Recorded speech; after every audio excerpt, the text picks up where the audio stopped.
Orientando Direito está no ar. E hoje nós temos o privilégio de conversar com o professor Casimiro Balsa, da Universidade Nova de Lisboa, em Portugal. E eu gostaria de perguntar inicialmente, professor, da sua qualidade de docente no ensino superior. Muito obrigado, professor, por esta oportunidade. Eu sou, de facto, professor na Universidade Nova de Lisboa, curso seminários de metodologia e depois tenho um mestrado sobre as questões de política pública e desigualdades. Sou investigador também, trabalho num centro de investigação da nossa universidade e, para o que interessa mais as nossas relações com o Brasil, sou colaborador no programa de pós-graduação do mestrado em desenvolvimento social e tenho alguma participação em palestras e em algumas aulas e essencialmente estamos a construir, está montado um centro de pesquisas que se chama o Propolis e que fazemos investigação entre Portugal e Brasil com temas que interessam as duas comunidades. A minha atividade é essencialmente esta. Professor Balsa, a sua atividade, a sua investigação seria basicamente numa área social. E como que se compara essa situação no Brasil e em Portugal? Pois é, essa é uma questão importante porque a minha base de pesquisa é essencialmente em Portugal e pode fazer sentido perguntar como é que nós podemos comparar situações relativamente diferentes como aquela que conhecemos em Portugal e no Brasil. Essa é um desafio que nós tentamos contornar cotidianamente e que exige algum cuidado. De facto, é muito difícil nós fazermos comparação ao nível da política social, nomeadamente, considerando apenas as medidas operacionais, avulso, empiricamente consideradas na sua factualidade. Para podermos comparar, de facto, vamos ter que abstrair de alguma forma e encontrar questões, encontrar problemáticas, como nós dizemos, que possam ser transversais aos dois países. Por exemplo, nós sabemos que Portugal, estando no seio da União Europeia, tem uma posição fraca dentro dessa União, quer dizer que chegou mais tarde à União Europeia e, no contexto europeu, foi um país que teve um desenvolvimento mais tardio em relação aos países do norte da Europa. No entanto, temos vindo, desde a integração à União Europeia, temos vindo a atualizar um certo número de medidas, a criar um certo número de iniciativas, de reflexos, que tendem a integrar, de alguma forma, algumas das regalias do Estado Social Europeu em Portugal. No entanto, estamos muito longe de concretizá-lo ainda. É por isso que alguns autores dizem que nós, de facto, estamos na periferia do centro. E por isso não conseguimos concretizar ainda todo, e não conseguiremos talvez nunca mais concretizar todas as regalias do Estado Social Europeu e, por outro lado, temos instituições que tínhamos anteriormente que foram sendo perdidas e vamos ter que conjugar com essas duas situações. No caso do Brasil, eu acho que também o Estado Social é uma referência para as políticas sociais brasileiras, mas que também o Brasil não conseguiu concretizar todas, nem sei se poderá concretizar com a tendência que há em que o Estado se retire cada vez mais das questões sociais. Portanto, estamos numa situação que tem alguma base de comparação com a diferença que nós estamos na periferia do centro e que o Brasil provavelmente está no centro da periferia, mas estamos os dois países aquém daquilo que poderíamos e fazendo um esforço para ir o mais longe possível, tendo em conta os constrangimentos atuais.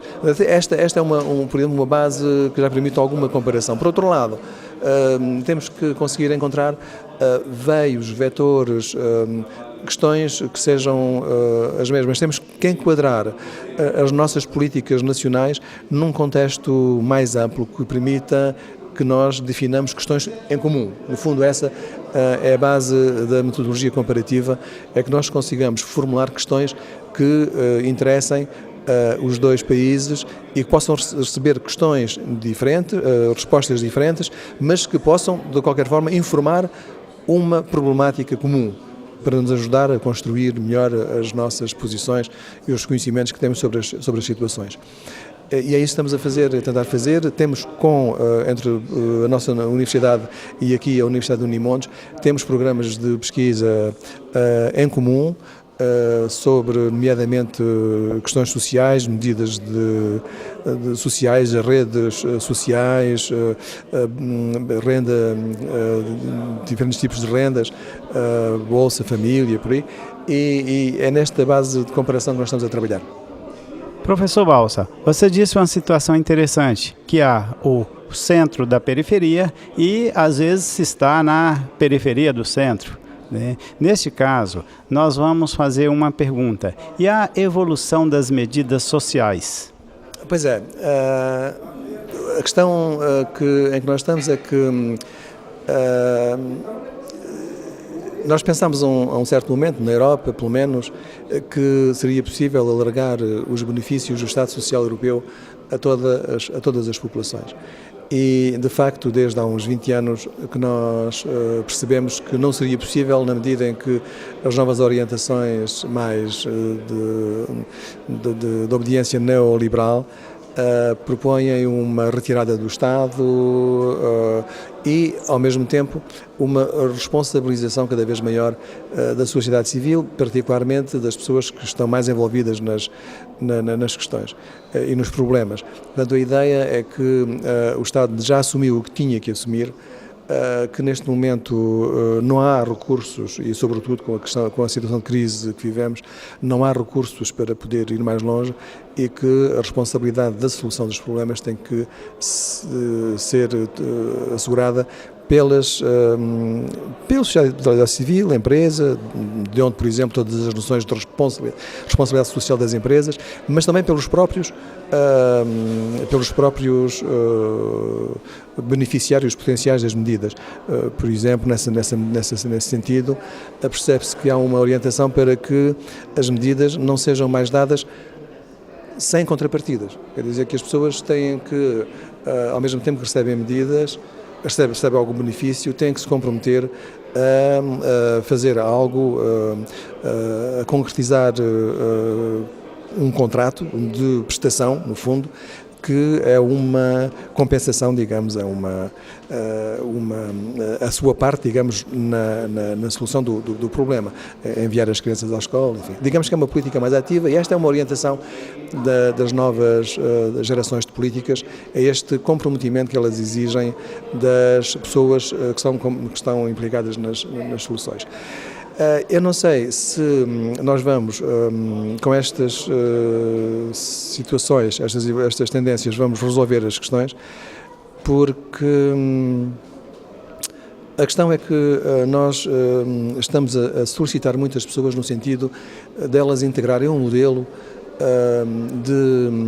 de sociedade muito baseado na produção industrial, no pleno emprego.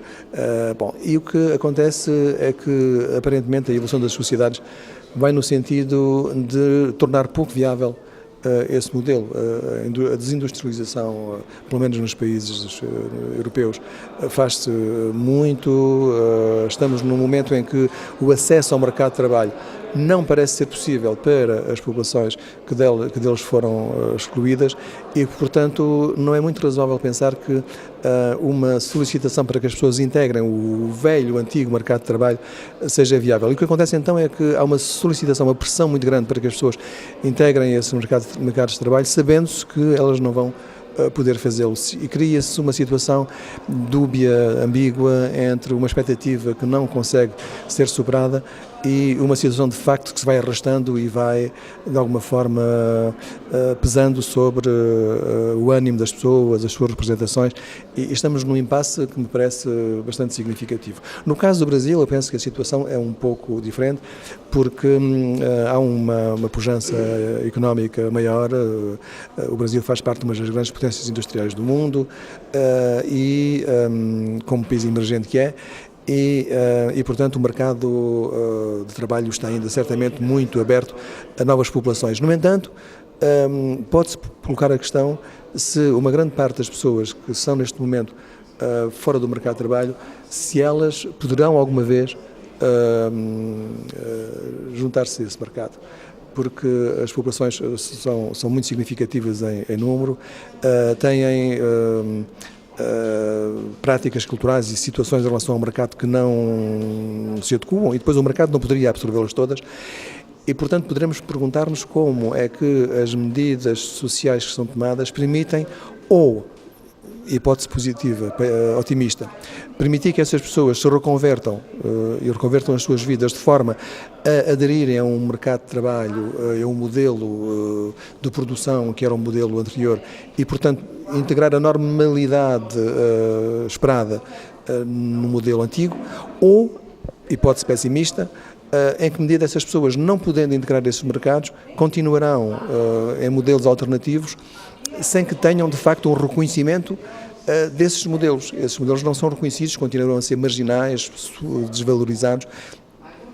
E a questão que se coloca é essa. Neste momento, eu penso que no Brasil é de saber como é que as medidas sociais, nomeadamente as bolsas famílias, que são muito importantes, que já se sabe, em termos macroeconómicos, para resolver, para aumentar os índices de bem-estar e de riqueza das populações, como é que essas medidas todas vão permitir que haja, de facto, uma promoção social, um reconhecimento das populações, talvez não no modelo antigo de industrialização e de produção de massa, mas provavelmente num modelo alternativo que deveria ser pensado modelo para o qual o Brasil está muito bem posicionado, porque tem uma pujança muito forte nessas práticas alternativas, como seja a economia solidária, como sejam as solidariedades das comunidades locais, e eu penso que é nesse sentido que podemos pensar e com a certeza de que o Brasil pode ser muito importante com a sua experiência para nos permitir saber como é que o modelo alternativo